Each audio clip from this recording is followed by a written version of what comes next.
மாண்புமிகு உயர்கல்வித்துறை அமைச்சர் அவர்களை வாழ்த்துரை வழங்க வருமாறு அன்புடன் அழைக்கின்றோம்.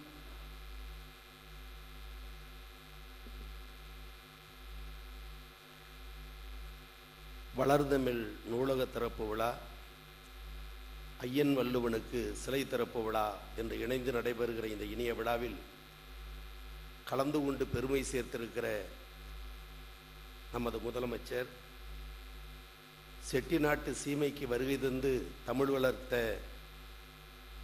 இன்றைக்கு சிறப்பு செய்திருக்கக்கூடிய நம்முடைய முதலமைச்சர், சொன்னதை செய்து சொல்லாததையும் செய்து கொடுக்கக்கூடிய நமது முதலமைச்சர், இந்தியாவின் முதன்மை முதலமைச்சராக விளங்குகிற தமிழ்நாடு முதலமைச்சர் அவர்களே, தாயுள்ளத்தோடு தாயின் நினைவாக தாயின் பெயரில் நூலகத்தை அமைத்து குரல் தழுதழுக்க பேசி அமர்ந்திருக்கிற மேனாள் நிதியமைச்சர் அவர்களே,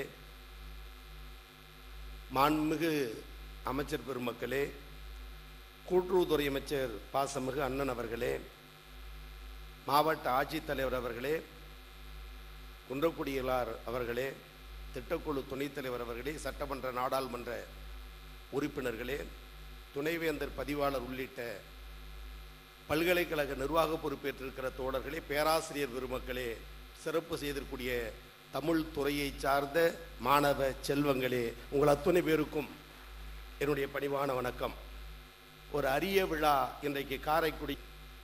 யாரை எதற்கு எதை வைத்து செய்ய வேண்டும் என்று முடிவெடுக்கிற ஆற்றலும் திறமையும் மேனாள் நிதியமைச்சருக்கு உண்டு. அதனால்தான் தமிழ்நாடு முதலமைச்சரை காரைக்குடிக்கு வரவழைத்து தாயின் பெயரில் 12 கோடி ரூபாய் ஒரு நூலக கட்டிடத்தை கட்டி அந்த நூலகத்திற்கு கூட வளர்தமிழ் நூலகம் என்று பெயர் சூட்டியிருக்கிறார் என்று சொன்னால் தமிழை காக்கிற ஆளுமை தமிழ்நாடு முதலமைச்சருக்கு உண்டு என்பதை இந்த விழா நிரூபித்து காட்டியிருக்கிறது. நம்முடைய முதலமைச்சர் உயர்கல்வியில் எண்ணற்ற பல பணிகளை இன்னும் சிறப்பாக செய்து வருகிறார். உள்ளபடியே சொல்ல வேண்டுமேனால், நூலகத்தினுடைய பயன்பாட்டை தமிழக அரசு செய்வதை போல் எந்த மாநிலமும் மேற்கொள்ளப்படவில்லை. அறிஞர் அண்ணாவினுடைய 100ஆண்டு விழா நூலகம் தலைநகர் சென்னையில் அன்பு தலைவர் கலைஞர் கட்டினார். ஆட்சி மாறியது. அந்த நூலகம் திருமணக்கூடமாக மாற்றப்படும் என்று அரசாணை பிறப்பித்தார்கள். ஆட்சி அதிகாரத்தில் இல்லை நம்முடைய முதலமைச்சர்.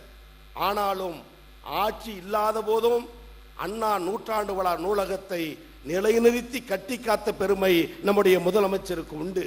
விழாவில் சொல்லுவது, ஆட்சியில் இருந்தபோது கலைஞர் கட்டினார், ஆட்சி இல்லாத போதும் போராடி அண்ணா 100ஆண்டு விழாவை பாதுகாத்த பெருமை தமிழ்நாடு முதலமைச்சருக்கு உண்டு என்பதுதான். இன்றைக்கு அமர்ந்திருக்கிற நம்முடைய மாணவ செல்வங்கள், இந்தியாவில் உயர்கல்வியில் தமிழ்நாடு முதலிடத்தில் இருக்கிறது. அதற்கு எல்லா நிலையிலும் துணை நிற்கிற முதலமைச்சர் நம்முடைய முதலமைச்சர். மருத்துவமும் கல்வியும் 2 கண்கள். அதன் அடிப்படையில் தான் இன்றைக்கு நாம் பாராட்டி போற்றிக் கொண்டிருக்கிறோம். ஒரே செய்தி, இன்று காலை காரைக்குடியில் அரசினர் கல்லூரிக்கு சென்றேன். முதல்வரை சந்தித்து மொத்த மாணவர்கள் எண்ணிக்கை எவ்வளவு என்று கேட்டேன். 4500. மாணவர்கள் எவ்வளவு, மாணவிகள் எவ்வளவு என்று கேட்டேன். மாணவிகளுடைய எண்ணிக்கை 3500, மாணவர்கள் எண்ணிக்கை வெறும் 900. 3500 எங்கே, 900 எங்கே? எனவே முதல்வர் அவர்களே, தந்தை பெரியாரினுடைய பெண் கொள்கையை டாக்டர் கலைஞர் கட்டி காத்தார். அதை நீங்கள் நிலைநிறுத்துகிற பெருமையை இந்த காரைக்குடியில் இருக்கக்கூடிய கல்லூரியில் கண்டேன். இன்றைக்கு தி இந்து பத்திரிகை ஒரு தலையங்கம் எழுதியிருக்கிறது. தலை நிமிரும் தமிழகம், மருத்துவ மகப்பேறில் இறப்பு குறைவு. 1997-98 வரை 1 லட்சம் பேர் பிரசவம் செய்தால் 358 பேர் இறந்திருக்கிறார்கள். 20 ஆண்டு கழித்து 2018 அந்த இறப்பு சதவிகிதம் 1 லட்சம் பேருக்கு 154 பேர். அரங்கில் குழுமியிருக்கிற தோழர்களே, மேலாள் அமைச்சர் தாயை பற்றி பேசும்போது குரல் தழுதழுத்தது. தாய் என்றால் எல்லோருக்கும் திருக்கோயில். அந்த தாயின் இறப்பை, மகப்பேறு இறப்பை கட்டுப்படுத்துகிற தாயுமானவராக இருக்கிற நம் தளபதி அவர்கள், தமிழ்நாடு முதலமைச்சர் அவர்கள் 98 354, 218 152, இன்றைக்கு 2023-24 வெறும் 45 பேர் மட்டும்தான் இறப்பு சதவீதம் குறைந்திருக்கிறது. அதையும் ஒற்றை இலக்கத்தில் கொண்டு வர முயற்சிக்கிறார் நம்முடைய முதலமைச்சர். எனவே தாயுக்கும் தாயமானவராக இருக்கிற எங்கள் தமிழக முதல்வரே, உடல் நலம் பெற்று பெரியாரின் வயதை, பேரறிஞர் அண்ணாவின் வயதை, டாக்டர் கலைஞரின் வயதை ஒட்டுமொத்த வயதாக நீங்கள் ஏற்றி எங்களை வழிநடத்த வேண்டும் வேண்டும் என பலத்த கரவொலி எழுப்பி பல்லாண்டு வாழ்க வாழ்க என வாழ்த்தி விடைபெறுகிறேன். நன்றி, வணக்கம்.